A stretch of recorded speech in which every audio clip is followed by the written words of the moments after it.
Good morning, everybody, and welcome to the Cambridge Advanced Accelerator. My name is Cheryl, and I'm here to help you with all things related to the Cambridge Advanced exam and, of course, getting your level up to that C1 or even C2 level. So I wanted to talk a little bit today about something that I've been talking about on Instagram recently, about the difficulty of the Cambridge Advanced exams and if indeed a native speaker would pass these exams. And to cut a long story short, I've given the Cambridge Advanced exam to many native speakers.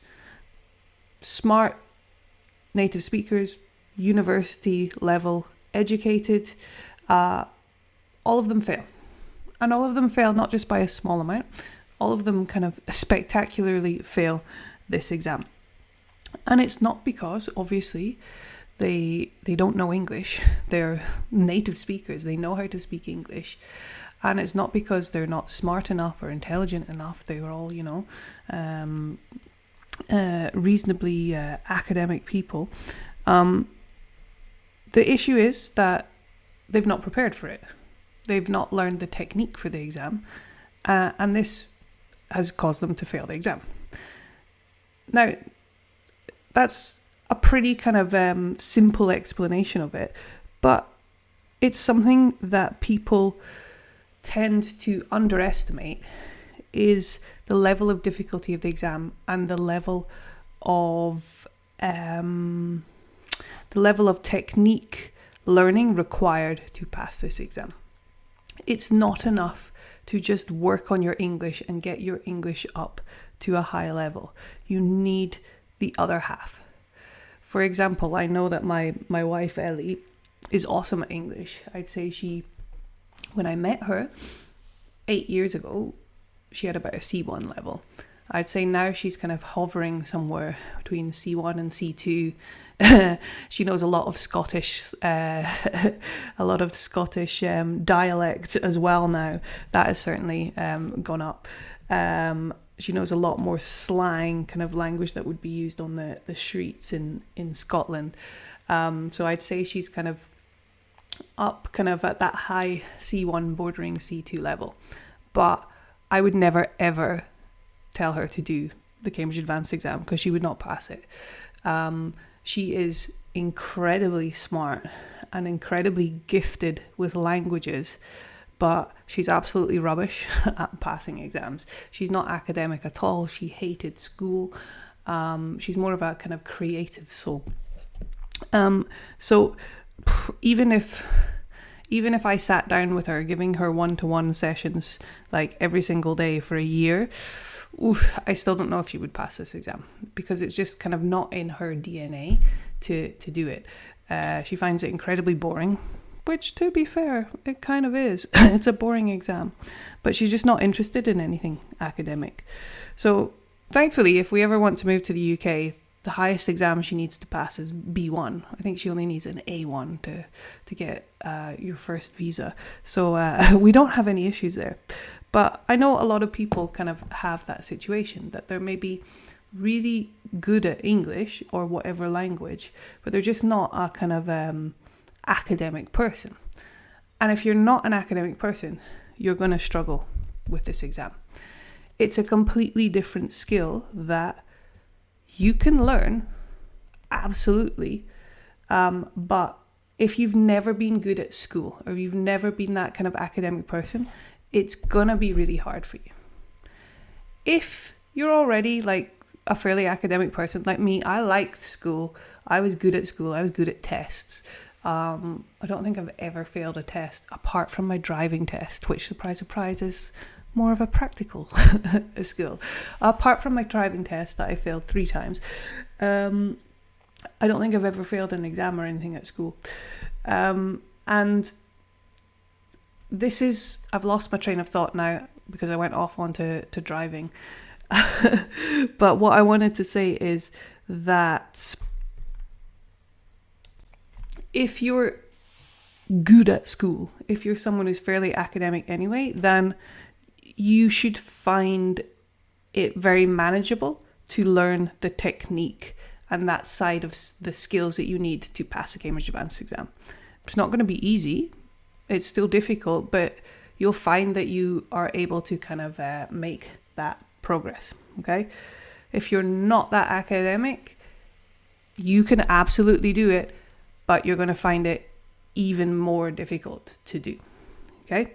So I can kind of relate this to, so this is why native speakers would fail this exam, okay?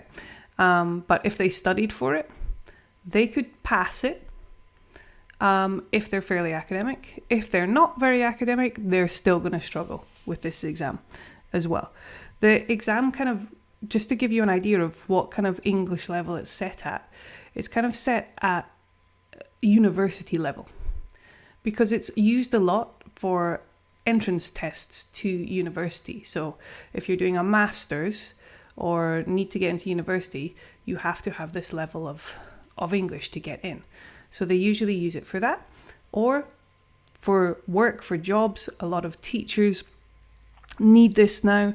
I know in Spain anyway, in the kind of CLIL schools, the bilingual schools, teachers are required to have this kind of C1 level. But in many jobs, the kind of level has gone up now. It used to be many years ago that B2 was enough, but now employees are wanting that C1 level of English. And I can understand why, because like if I was going to employ someone and I saw that they had the Cambridge Advanced exam on their certificate, well, I know, okay, that yes, they have that C1 level of English, but I also know that they've worked on a whole load of other skills as well, which are going to be really useful for the company. So they're going to be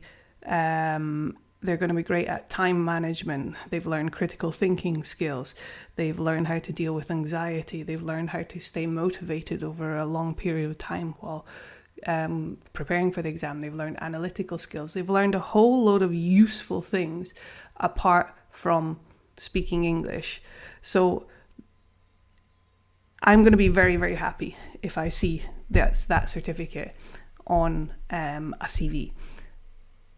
That is why the Cambridge Advanced exam, over all other exams, is one of the most prestigious in the world because of all those extra added benefits that it has, that it takes, that it shows that you can do to be able to pass the exam. So if you're failing the exam at the moment, or if you're like, oh God, my English is terrible, it's awful, I just can't pass this exam. Remember, it's not necessarily your English. Your English could be absolutely amazing, like a native speaker's, and you can still fail this exam if you're not good at this other side, or if you haven't practiced it enough, okay? So I don't want you to feel disheartened or that your English is not good if you fail this exam. The exam is not showing your English per se. Well, it is, but it's showing a lot of other skills as well. And I mean, we could have a wider discussion here about testing in general and how accurate testing is, if it's a true reflection on someone's ability. I mean, I remember at school, my maths exams, we had to like memorize a whole load of formulas before going into the exam. They couldn't just like write the formula on the exam sheet and then you showed that you could use it. No, you had to memorize it and then use it in the exam. In my history exams, you had to memorize a whole bunch of dates to pass the exam. In my English exam, English literature, we didn't study English grammar at school, only English literature. Like I had to memorize like entire poems and quotes from books and things to be able to write an essay in the exam. Nobody taught me how to actually write an essay, which would be a more important skill for getting a good mark. It was all about memorizing stuff for exams. So yeah, we could have a wider debate about exams in general. if someone kind of sat me down in in an A-level maths exam now, A-level is kind of the exams that they sit in England when students are, I think, about 17, 18. We use a different system in Scotland. We have hires, although I think they may have changed now since I was at school. And we sit these as our kind of final exams to get into university. Kind of similar in Spain to the EBAU. Would I be able to pass those ones now? Like, no, because I don't have all that information memorized in my head.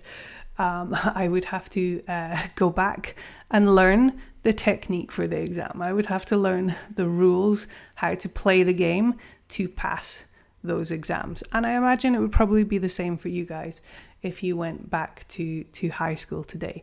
You would have to relearn a whole bunch of things in order to pass it. So it's the same with the Cambridge exams. Do they show your level of English? Well, you need that high level of English in order to pass them, that's for sure. But you need those other skills too. And if you don't have those other skills, then you're not going to be able to show your true level of English. When it goes up to the C2 exam, the proficiency exam, this is taking it to a whole another level. The proficiency exam is aimed at about PhD level English. Now, how many native speakers have a PhD level of English? Not many. I don't. Not many people do. So they will really struggle to pass a proficiency exam. Even with technique training, a native speaker would have difficulty with the proficiency exam. Even me, who prepares students for Cambridge Advanced on a daily basis, and I do these exams on a daily basis, I would have to study bloody hard to pass a proficiency exam. And most native speakers would. In fact, I remember when I was working in academies, when I was working in Ireland, and someone had a proficiency class. We didn't get them very often, but someone had a proficiency class. And the teacher was in the staff room with the course book, kind of looking through it with this kind of puzzled, anxious look on his face. And he's like, guys, has anyone ever heard of this word before? Staff room of 20 teachers. Nobody had heard of this word in our lives. I can't remember what the word was, but usually when you open a proficiency course book, I can guarantee there's going to be about 4 or 5 words on between just like 1 or 2 pages. It's going to be 4 or 5 words that I've never heard of in my life. And then he was trying to do this reading test, and he's like, guys, does anyone know what the answer is to this number 22 or whatever it was? He's like, the answer book says it's C, but I have no idea why it's C. I cannot see at all. And I guess we were all like hovering around looking at this task. All these English teachers hovering around were like, oh my God, I have no idea. I can't answer this. And we hadn't a clue. We hadn't a clue how to do that. And this is not the first time I've heard stories like that. In fact, I was speaking to my friend who works in a British school here in Tenerife the other day, and she said she had exactly the same thing, that her husband had to do a substitute class of an English proficiency class, and he was the same. He was like running around the staff room being like, I have no idea what the answer is to this question. It's impossible. So again, the reason I'm telling you this is because I don't want you to feel that your English is awful or terrible if you can't pass one of these exams, especially C2. In fact, this is why I don't teach the proficiency exam, the C2 exam. People ask me time and time again to give classes in it, but I don't think it's realistic to real life to expect someone to pass the proficiency exam.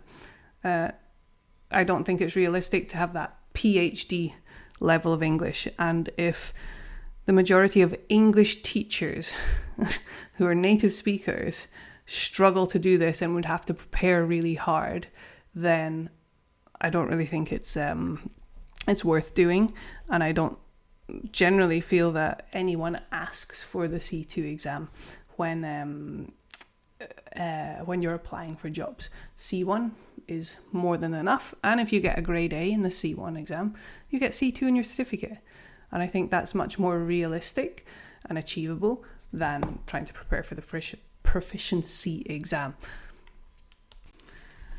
And you might be thinking, well, Cheryl, why do you teach the Cambridge Advanced? Why do you teach these exams at all? And my reason behind that would be, number one, I don't just teach the exam. In all my courses, yes, I want to help you pass the Cambridge Advanced exam, but I also want to help you improve your level in general and feel confident speaking English, feel more fluent in the language, feel more confident in the real world as well. So I put a huge focus on that in the courses, in preparing you for the real world as well as passing this exam, because I think, after all, that's important. However, in this day and age, we all know how important having a certificate is, having proof of your level of English. That's just what you need. You can be the best speaker of English in the world, but if you do not have that piece of paper that says that, you're not getting the job. You're not getting the visa. You're not getting into university. That's why we have tests. We have tests to be able to prove what we can do. And it's the same for anything. If I want to go to university and study science, I'm going to have to pass my science exams to get in. If you want to do a job that requires you to know English, you're going to have to pass these exams. It's just how it is. And that's why I teach these exams, because I know how important they are for your future. I know how they're going to give you a better job. They're going to help you earn more money. They're going to help you move to the country you want to go to or get into the course you want to go to. I know how important that is. But as I said, I like to help you with the other side of things as well, which is equally important, is being able to actually use the language. So that's why I work on both things, guys. But it's a really interesting topic, and I'd love to keep chatting with you guys about this. What do you think? Especially, I think, in high schools. Are we just preparing students to pass exams? Or are we actually preparing students for the real world, or actually how to use the information in that subject? For example, in history, are we just teaching them to pass the history exam?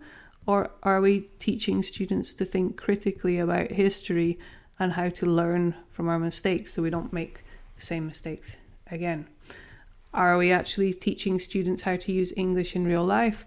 Or are we just telling them to memorize 100 phrasal verbs that's going to be in their exam at the end of the week? It's food for thought. Interesting topic to think about. Let me know in the comments. Let me know what you think about this. I'd love to hear your views. But that is it for me this week. That is our kind of thought provoker for the week. I hope you have a good one, and I will see you soon.